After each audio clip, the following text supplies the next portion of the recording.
welcome to Brimwood Farm on this beautiful day where you just have to get out into the garden. Now today here is animal clearing out day, so basically all of the coops and Ralph the rabbit as well. And I just wanted to show you how much muck I have to deal with. So down here, we've cleaned everything out already. So here is 5 bags. This is just 1 week's waste. And it's why if you are keeping things in an urban environment, it can be quite difficult because ideally, if you're on a homestead or you're on a farm, you can compost all of that. You can just create a manure pile, which you can move around, break it down, and then use it back on the soil. In the urban situation, there isn't enough room. You've all seen my compost heap. It's not big enough to take that amount of muck. So unfortunately, at this stage, I have to throw it away. If you have got this amount of muck, I would try and find people that can use it. So allotmenteers maybe want to use it, other gardeners might want to use it, and compost as much as you can. If you are thinking of urban homesteading, just be prepared to deal with all of the poo, because there is a lot of it. So one of the jobs I'm doing today is putting down some STALOSAN F. And it's a powder, and it kills the oosts of worms and flies. So it's getting quite warm these days, so I basically don't want a build-up of flies and worms in the coop. So you put the STALOSAN F powder down, and it just helps kill anything off. Put it down especially hard in damp areas of your coop. The other thing is, it smells really, really nice. I might just use a flower pot to spread it. I'll put a link in the description as well so you can see where you can buy it from. And I put it everywhere. So I put it all on the perches, along the top. I put it all over the floor, and then I'll cover it in shavings. So just help keep the coop both smelling nice and relatively free of kind of fly and worm eggs.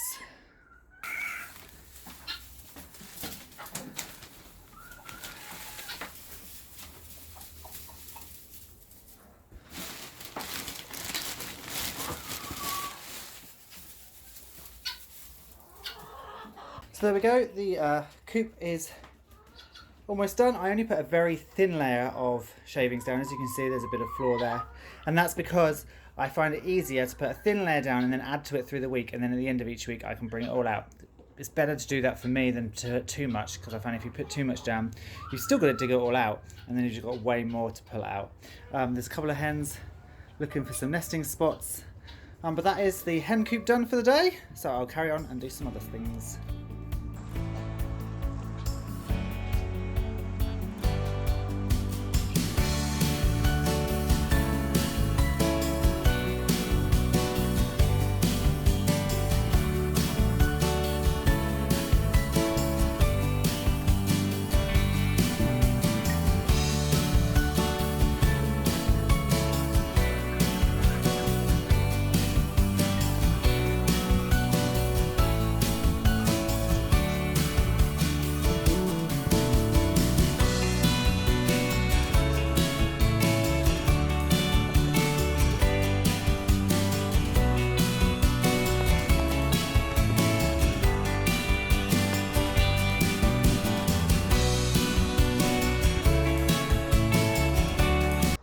Guys, I think my cat broke.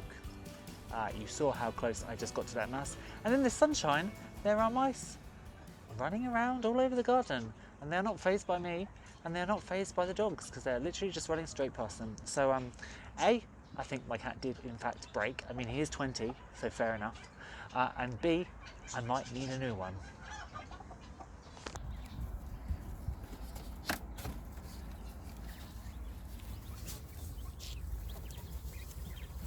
Look at this egg.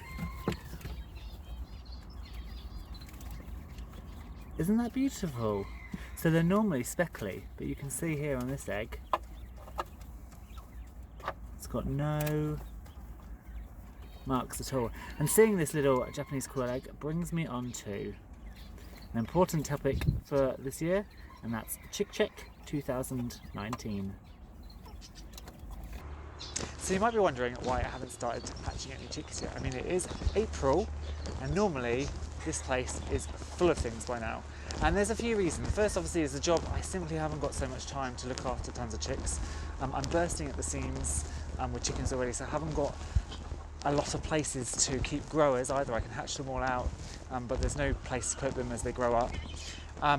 I've cleared the house of chicks as well, and most of the animals actually, so it's quite nice to have a animal-ish free house.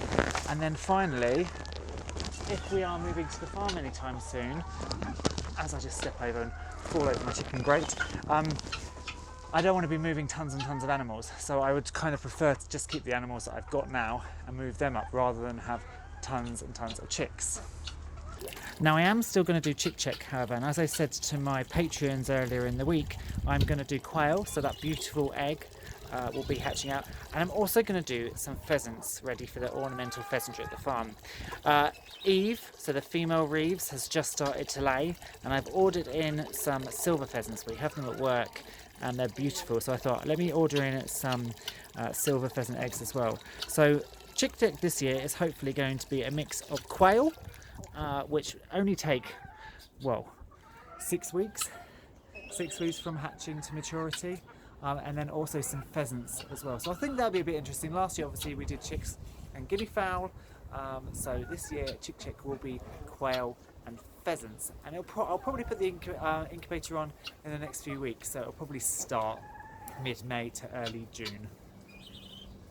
Well, it's a sure sign of spring when everything in the veggie garden is whooshing away, in particular the spinach and the chard that I sowed at the end of last year. So I had those little seedlings through the winter are just going mad, and I've got loads and loads of harvest. Also, those radishes that we put in just a week ago are already germinated, so it shows that the soil is now starting to warm up enough for seeds to germinate. I've got a line here, they're variety icicle, and then when these kale have been completely finished off, I'll pull the plants and I'll put in another couple of rows. I've got French breakfast, and I've got a nice little strong radish, which is very, very good, called Globe.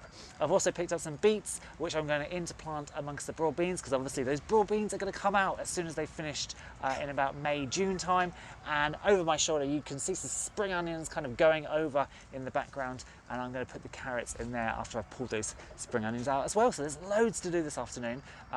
It looks like it's going to stay really, really bright, so I'm going to get on and get as many of these veggies in as I possibly can. Thank you so much for tuning in and watching the video. If you've enjoyed it, please hit the thumbs up button and subscribe.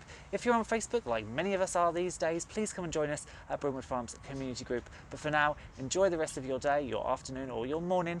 I'm going to go and sow some more stuff, and I will see you very soon. Bye.